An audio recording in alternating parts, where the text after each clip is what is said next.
Caros amigos, família Ceal, muito boa noite. Aqui estamos mais uma vez iniciando a nossa reunião virtual e nós queremos agradecer a presença de todos, agradecer a oportunidade de mais uma vez fazermos uma reflexão em torno do Evangelho de Jesus. Vamos à nossa prece. Senhor Jesus, divino amigo, Senhor de nossos corações, Mestre, graças a Deus, Senhor, estamos iniciando mais um encontro. Para este Jesus te pedimos as bênçãos, te pedimos o amparo, a inspiração, para conseguirmos, Senhor, aprender sobre a vida, sobre nós e agirmos assim, Senhor, de melhor forma.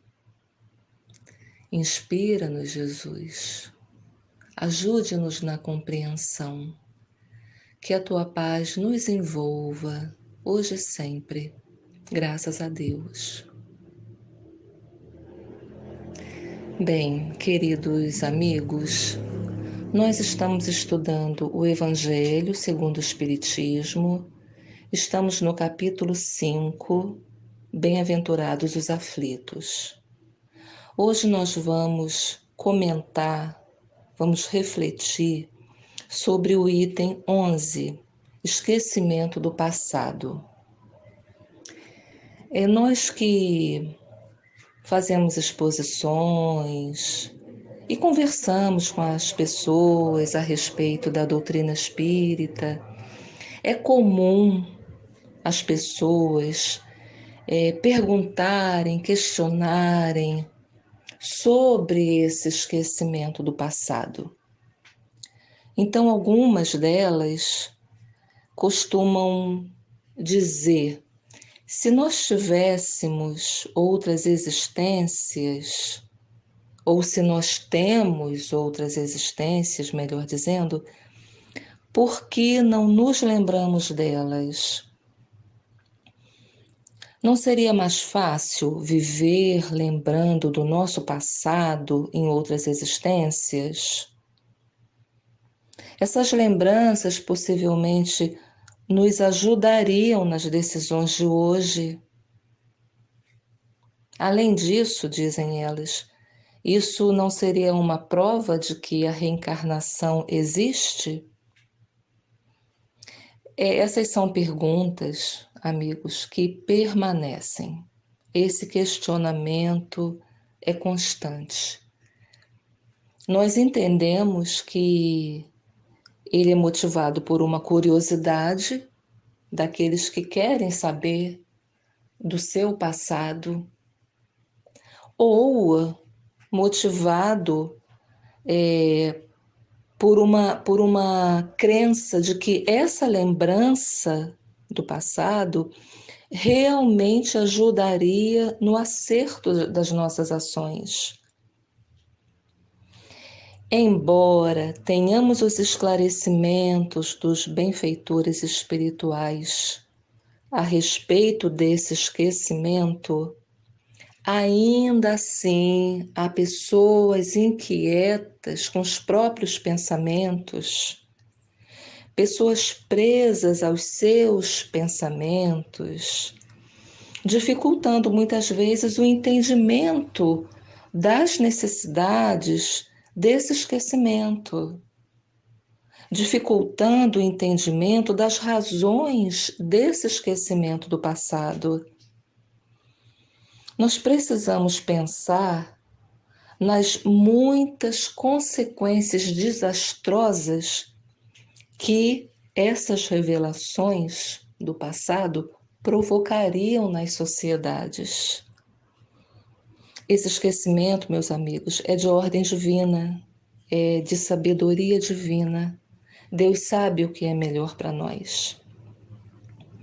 No Livro dos Espíritos, na questão 392, Allan Kardec pergunta aos benfeitores espirituais: por que o espírito encarnado perde a lembrança do seu passado?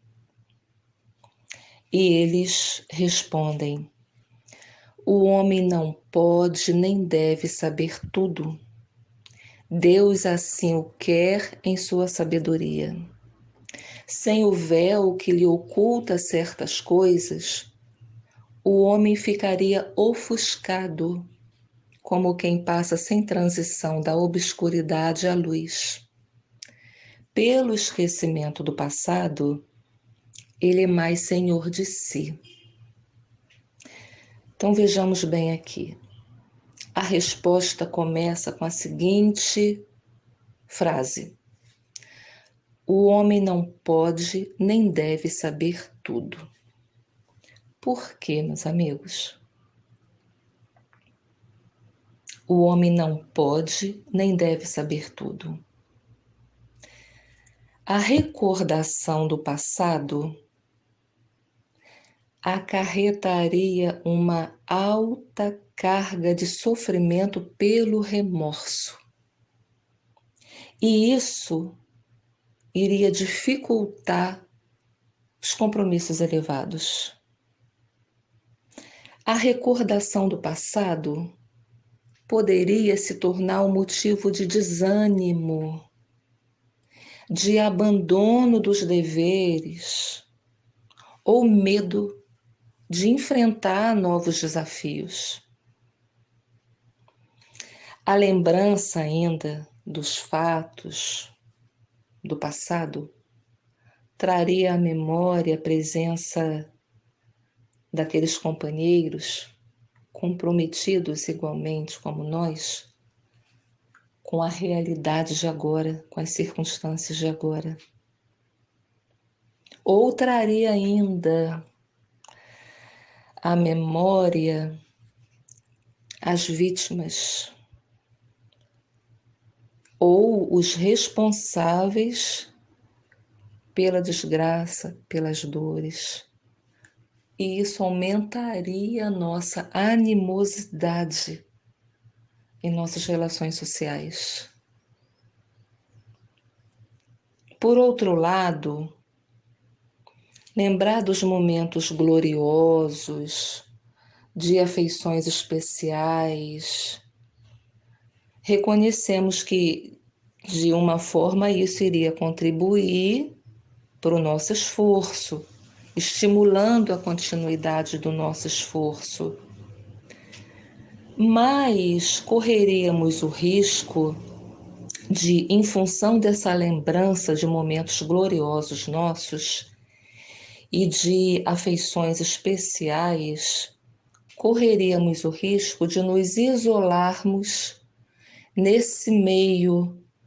E aí, o crescimento da fraternidade diminuiria, que é uma meta, a fraternidade universal, nos vermos como família universal. Eu me isolaria, provavelmente, motivada por lembranças de glórias, de títulos. Me isolaria nesse ambiente com aquelas pessoas que participaram desse momento, pessoas talvez importantes também na sociedade, e nesse movimento eu ficaria, né, comprometendo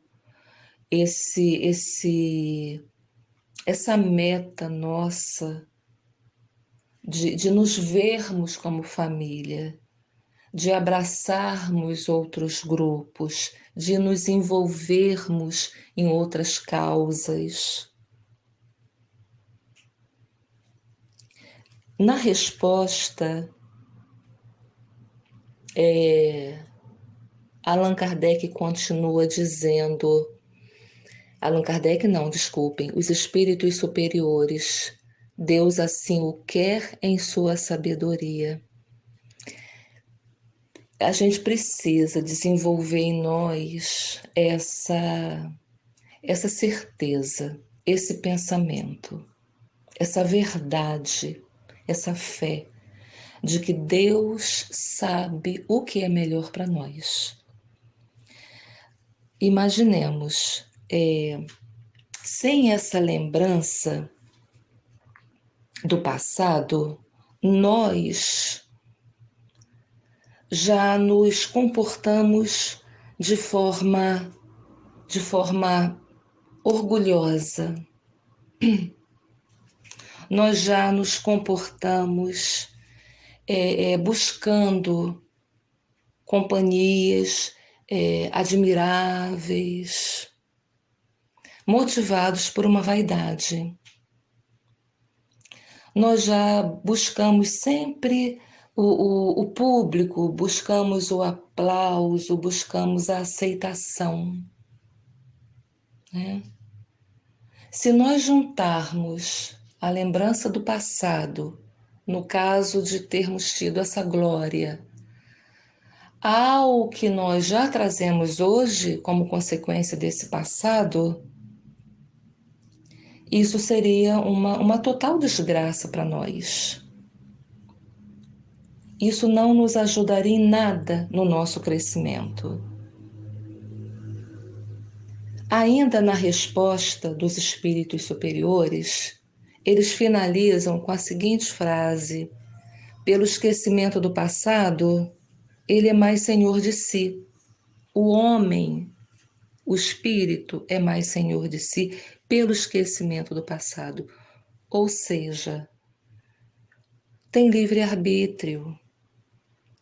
Quando nós esquecemos desse passado, nós não sofremos o constrangimento desse passado. Constrangimento que impede esse livre-arbítrio. Há a cobrança das pessoas que também lembram desse passado. Então, isso seria um impedimento, um constrangimento para que nós agora tivéssemos mais liberdade de ação. Então, o esquecimento do passado favorece esse senhor de si, esse estado de senhor de si, de liberdade, de livre-arbítrio. Mas algumas pessoas continuam em seus questionamentos. Se nós esquecemos da vida anterior, como podemos aproveitar aquela experiência passada na vida de agora?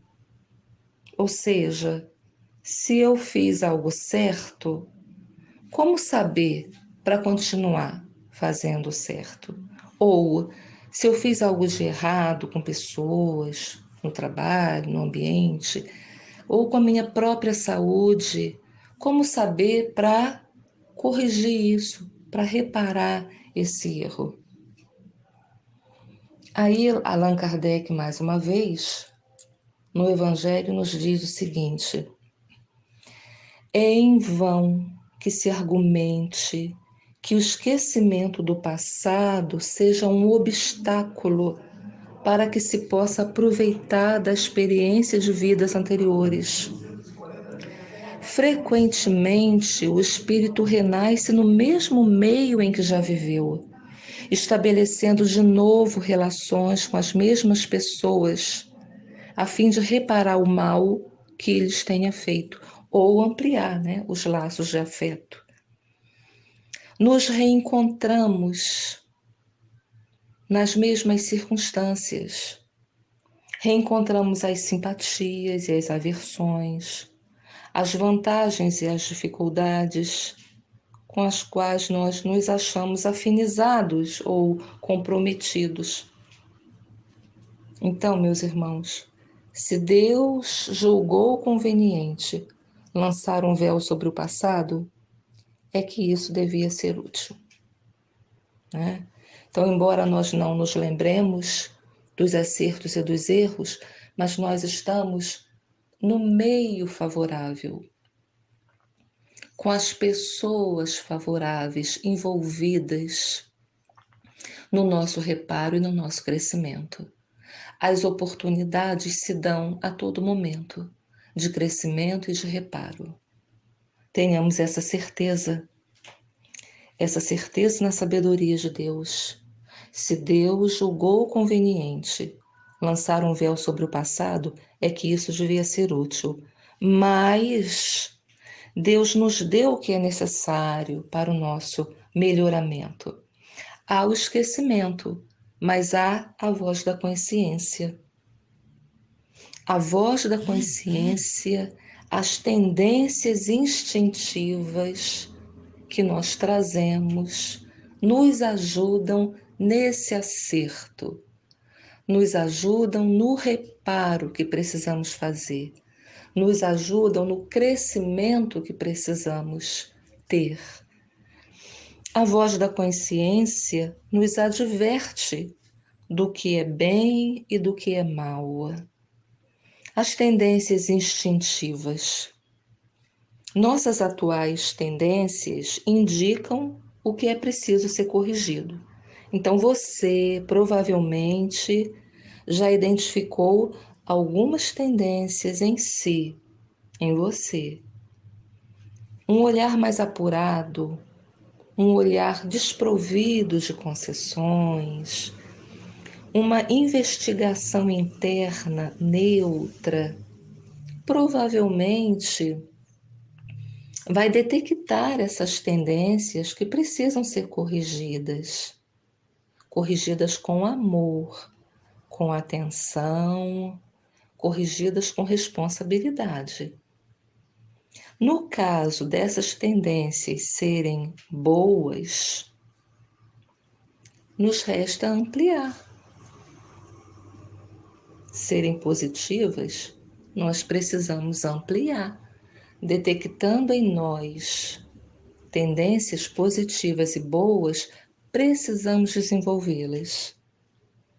Mas além da voz da consciência, além das tendências instintivas, durante o sono, o espírito goza de certa liberdade e tem consciência de seus atos anteriores.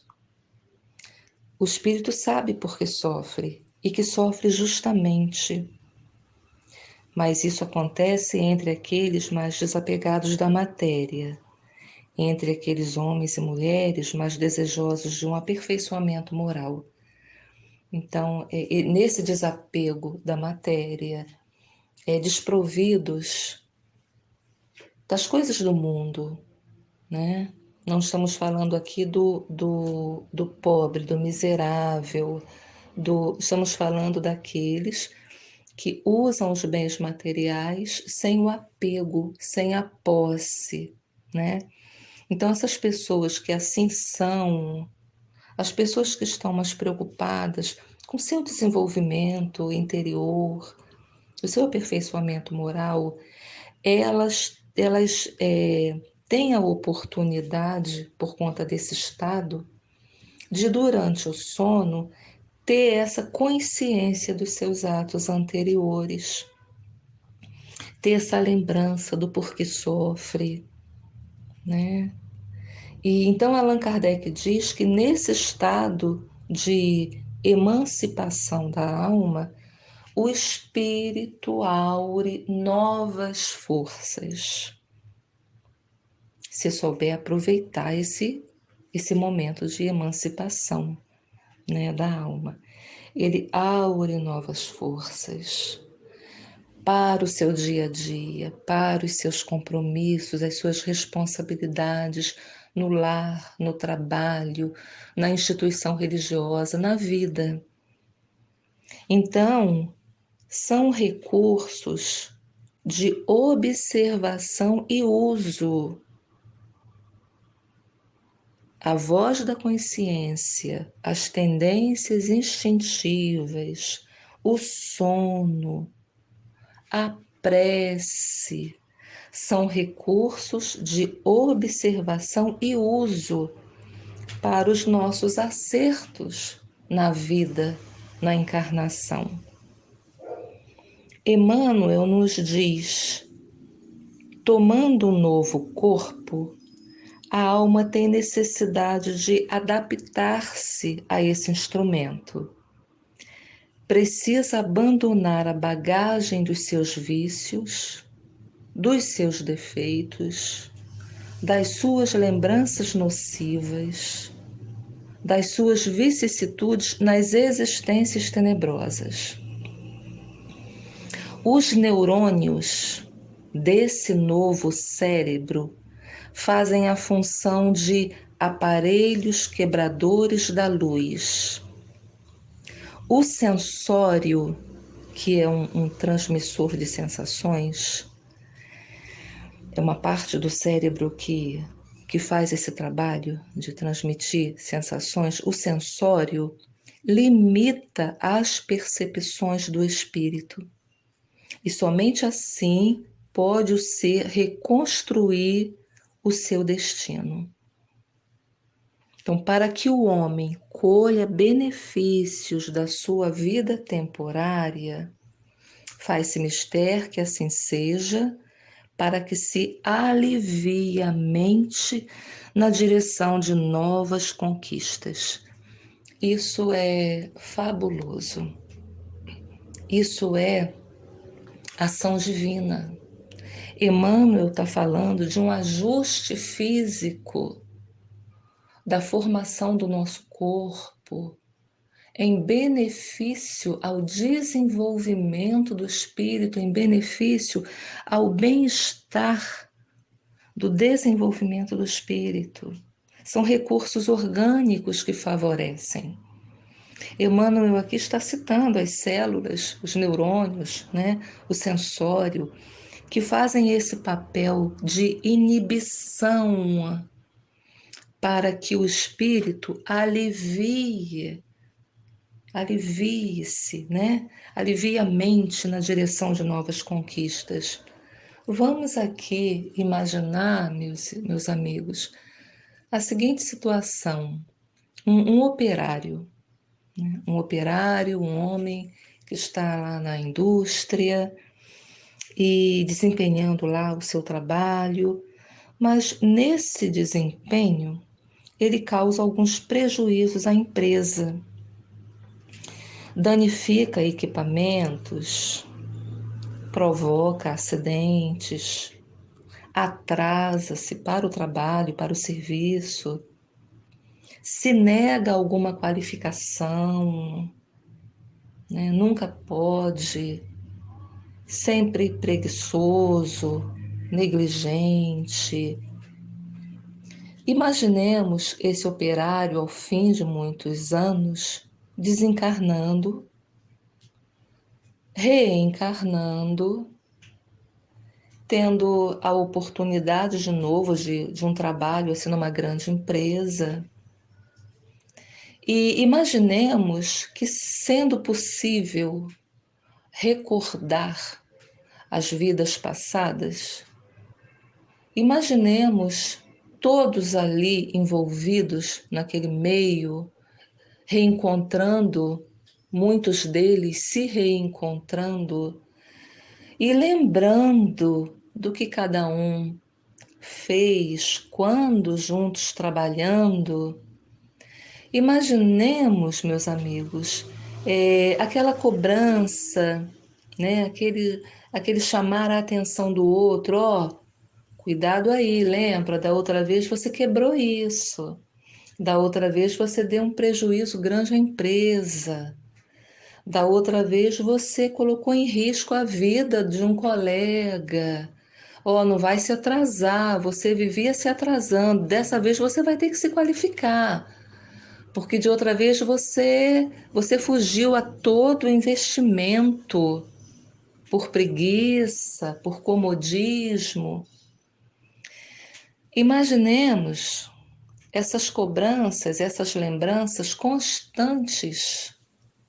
O quanto isso não é ruim, prejudicial, porque a nossa mudança, a nossa melhora de uma existência para outra não é muito grande. Vai depender de espírito para espírito. A gente sabe que a gente não regride, mas que a gente pode permanecer naquele mesmo estado, né? Estado emocional, estado psicológico. Então, pode acontecer de alguém reencarnar naquelas mesmas condições, pouco avançou por preguiça, tendo outra oportunidade, e alguém ali, ou várias pessoas, lembrando os insucessos, né? Isso é desanimador. Isso acontece conosco, quando alguém volta e meia lembra um erro nosso, uma falha nossa, o quanto isso é desagradável, o quanto isso impede o nosso avanço. Então, para que o homem colha benefícios da sua vida temporária, faz-se mister que assim seja, o esquecimento, uma inibição, para que se alivie a mente na direção de novas conquistas. Joana de Ângeles nos diz: o organismo humano é portador de um limite de energia própria para suportar emoções e sensações até certo ponto, que, superado, se transforma em desajuste, produzindo lesões. Nós sabemos de casos de colapso nervoso, de traumas, de surtos, possivelmente gerados por essas fortes emoções, por essas fortes sensações superadas, né? Chegam àquele ponto, foi tão forte aquela emoção, aquela sensação, que chega ao ponto, ao nível máximo do que o corpo e a mente suportam. Estão causando esses colapsos, causando surtos, causando traumas. Joana de Ângeles comenta ainda o quanto a carga das lembranças amargas da existência atual se torna grave comprometimento no dia a dia. A lembrança do que nós fizemos nesta vida. Quantas lembranças nós temos? Boas e ruins. Como é bom lembrar as boas e como é desagradável lembrar das ruins. Quantas coisas que nós falamos que, se pudéssemos apagar, se pudéssemos recuar no tempo e desfazer aquilo que foi falado, né, aquilo que foi dito, quantas coisas que nós fizemos que trazem tanto arrependimento a nós, tanta vergonha. Então, caso se adicionassem aquelas que provêm de vidas passadas a essas de agora, por certo, perturbariam o equilíbrio da pessoa, em razão de não ser possível se suportar a soma de emoções que ultrapassam a capacidade do corpo e da mente, ultrapassam a resistência, a capacidade de resistência do corpo e da mente. Então, meus irmãos, o esquecimento de vidas passadas é verdadeira misericórdia de Deus para conosco, para com os seus filhos, porque concede o recomeço em novo corpo. Cada existência é para o espírito um novo ponto de partida, sem o peso das lembranças tormentosas, lembranças resultantes dos nossos feitos contra a lei de amor. Nós somos espíritos endividados com a lei divina. Estamos no mundo de provas e expiações. Nós somos espíritos rebeldes ainda. Então, as lembranças são muito mais amargas do que boas, por conta desse afastamento da lei divina. A lembrança, continua dizendo Joana de Ângeles, a lembrança de vidas passadas provocariam a lembrança de vidas passadas provocaria inevitável perturbação nas relações sociais, perturbação no mundo. Imaginemos o mundo, o planeta, toda a população lembrando do passado. Não haveria paz. Não haveria paz. Uma perturbação geral, né? A violência seria muito maior, de forma indiscriminada. Onde o perdão? Onde a compreensão? Emmanuel também comenta, nos ajuda, examinando o esquecimento temporário do passado, importa considerar cada existência por estágio de serviço em que a alma readquire no mundo o aprendizado que lhe compete. Cada existência é um estágio de serviço.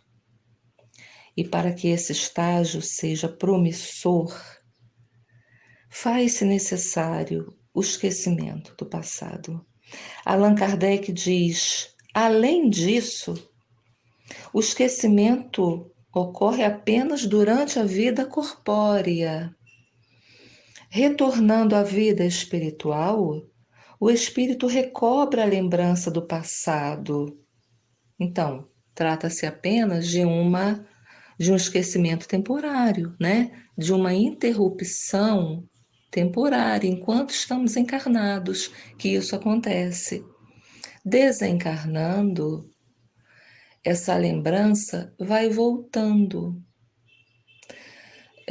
Quem conhece a obra de André Luiz, quem já leu algum livro de André Luiz, do espírito André Luiz, sabe disso. Os relatos que há de vidas passadas, vidas encarnadas. Na espiritualidade, aqueles homens se encontram, homens e mulheres, e fazem seus relatos, né, de seus acertos e erros. Então, é uma interrupção temporária, né? Realmente, como recurso didático de Deus para o nosso crescimento, o nosso erguimento. Nós vamos encerrar aqui a nossa reflexão com uma história muito interessante, muito curiosa, que traz muitas instruções. Vale a pena, quem tem o livro O Céu e o Inferno, depois ler com mais calma a história que nós vamos agora conhecer. Está na segunda parte do livro O Céu e o Inferno, capítulo 8. É a história de Max, o mendigo. Max foi um homem que viveu na Alemanha, num vilarejo chamado Baviera. Desencarnou por volta do ano de 1850. Ele dita, melhor dizendo, né? É uma psicografia. Então ele conta a sua vida, uma vida de muito sofrimento, uma vida onde ele perdeu os pais ainda criança, viveu sozinho, um homem que adquiriu uma doença grave por volta dos 40 anos, mais ou menos, uma doença muito grave que impossibilitava Max de trabalhar. Então ele sobreviveu pela caridade pública. Max não tinha casa e os donos de uma, de uma grande fazenda permitiram que ele trabalhasse, ou melhor, que ele morasse na estrebaria. E ali ele ficava e durante o dia vendia algumas pequenas coisas e vivia dessa caridade pública. Mas Max tinha um comportamento e um semblante, uma fisionomia que chamava atenção. Por esse comportamento, por essa atitude, essa fisionomia, Max foi apelidado de Conde. Conde Max. As crianças chamavam ele de Senhor Conde. Max não se importava, não. Ele, humilde, sorria e vivia. Então era o Senhor Conde, Conde Max. E Max desencarna, já com quase 100 anos, desencarna. Depois de muitos anos do seu desencarne, Max, em sonho, aparece para uma moça. Essa moça era filha do dono lá, de um homem muito importante, muito rico. Então, um homem que era dono de um castelo. Max aparece em sonho para ela. E Max vem agradecer a ela pelas preces que ela fazia pelo Max, né? Aquelas preces foram ouvidas por Deus e Max se beneficiou. Então Max, nesse momento ali no sonho, relata para a moça, relata a sua vida, né? Fala de si. Então Max diz o seguinte, que ele era um homem rico, um homem poderoso, um homem daquela região mesmo, mas frívolo, orgulhoso, envaidecido da sua nobreza. Ele diz: minha imensa fortuna só servia aos meus prazeres e mal dava para os meus gastos, porque eu era jogador, debochado, e passava a vida em orgias. Meus vassalos, que julgava criados para o meu uso como animais de fazenda, eram oprimidos e maltratados para subvencionar as minhas prodigalidades. Eu ficava surdo às suas lamentações, como as de todos os infelizes, e, em minha opinião, deviam sentir-se muito honrados de servir aos meus caprichos. Morri em idade pouco avançada, esgotado pelos excessos, mas sem ter passado por nenhuma infelicidade verdadeira. Ao contrário, tudo parecia sorrir-me, de sorte que aos olhos de todos eu era um dos felizardos do mundo. E Max desencarna. Ele diz que nenhuma lágrima rolou pela sua morte, nenhuma prece. E diz como é terrível a maldição daqueles que tornamos infelizes. Ela não cessou de retinir em meus ouvidos durante longos anos que me pareciam uma eternidade. E a morte de cada uma de minhas vítimas era uma nova figura ameaçadora ou irônica que surgia diante de mim, a me perseguir sem trégua e sem que eu pudesse encontrar um canto escuro para me subtrair à sua vista, nem um olhar amigo.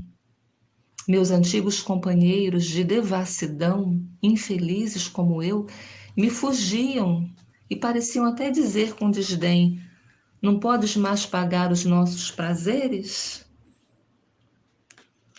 E aí, depois de muito sofrimento, né, fadigado, esgotado, Max exclama numa súplica: meu Deus, tende piedade de mim, Quando terminará esta horrível situação? Foi quando Max ouviu uma voz que disse: quando quiseres. Que devo fazer, grande Deus? Disse Max. Dizei, eu me submeto a tudo. Aí a voz volta e diz: é preciso que te arrependas, que te humilhes ante aqueles a quem humilhaste. Pedir-lhes que intercedam por ti, porque a prece do ofendido que perdoa é sempre agradável ao Senhor. E Max humilhou-se. Foi então para mim como uma nova vida, diz Max. A esperança substituiu o desespero e agradeci a Deus com todas as forças da minha alma. Em seguida, volta a voz e diz: príncipe? E eu respondi: não há aqui outro príncipe senão o Deus Todo-Poderoso, que humilha os soberbos. Perdoai-me, Senhor, porque pequei. Fazei de mim o servo dos meus servos, se tal for a vossa vontade. E aí, meus amigos, Max reencarna. Alguns anos mais tarde, Max nasce numa família, naquela mesma região onde ele tinha sido outrora um grande homem, um homem muito rico, poderoso. E ele passa a vida como pode, como um trabalhador braçal, porque era muito pobre. Como já foi dito, seus pais desencarnam muito cedo. E Max trabalha como servente de fazenda, mas sempre honestamente, sempre acreditando em Deus, sempre submisso à situação, resignado àquela situação. E aos 40 anos ele fica doente, muito doente, e passa mais ou menos 50 anos mendigando.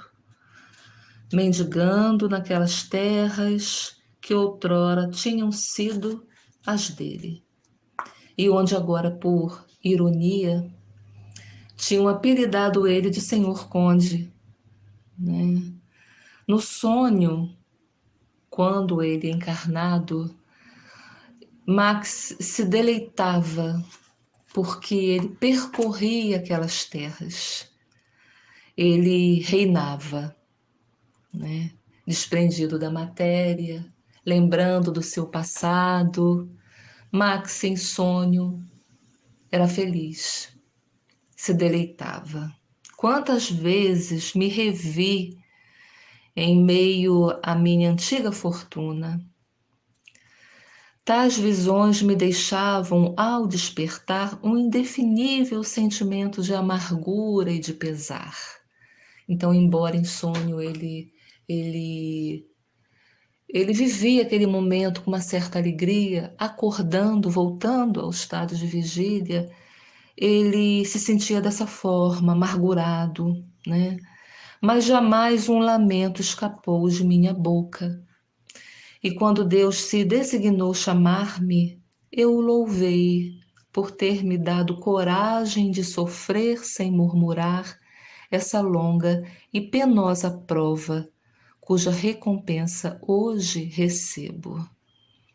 Então, Max faz essa revelação à moça e se torna uma instrução para nós, um exemplo vivo do que acontece.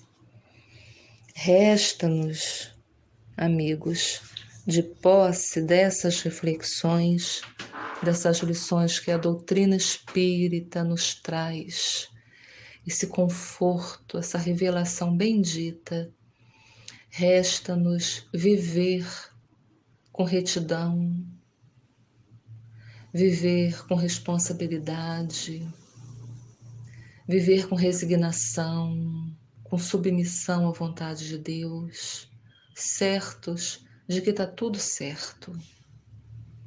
Deus sabe o que é melhor para nós. Deus provê as nossas necessidades, são as que temos hoje. E nós precisamos meditar sobre isso, meditar, orar, estudar, meditar, nos fortalecermos nessa verdade do amor de Deus sobre nós, da sua sabedoria. Vamos então encerrar a reflexão dessa noite fazendo a nossa prece. Senhor Jesus, graças a Deus, Senhor, mais um momento de reflexão, de aprendizado. Pedimos, Jesus, que nos ajude a reter em nossa consciência, em nossos corações, lições como esta, Senhor, que nos ajudam a viver melhor, que nos ajudam a ter mais responsabilidade, que nos ajudam a desenvolver o amor, a paciência, Senhor, a compreender as dificuldades, a compreender e a aprender, Senhor. Sempre reconhecendo que está tudo certo, que Deus sabe, que Deus provê, que Deus sustenta, e que possamos nós sempre recorrer à prece, à meditação, à leitura edificante, para conseguirmos, detectando essas tendências nossas instintivas, negativas, que consigamos educá-las, corrigi-las, o que for bom em nós, desenvolver, Senhor, ampliar. Nos ajude, Jesus, nesse trabalho interno. Mas pedimos também por toda a humanidade, por todos os homens e mulheres, Senhor, a Tua presença em cada coração, Senhor, a Tua presença em cada lar, sustentando-nos a todos, para que façamos do nosso mundo um lugar melhor. Graças a Deus, que a Tua paz nos envolva, Senhor, hoje e sempre. Que assim seja.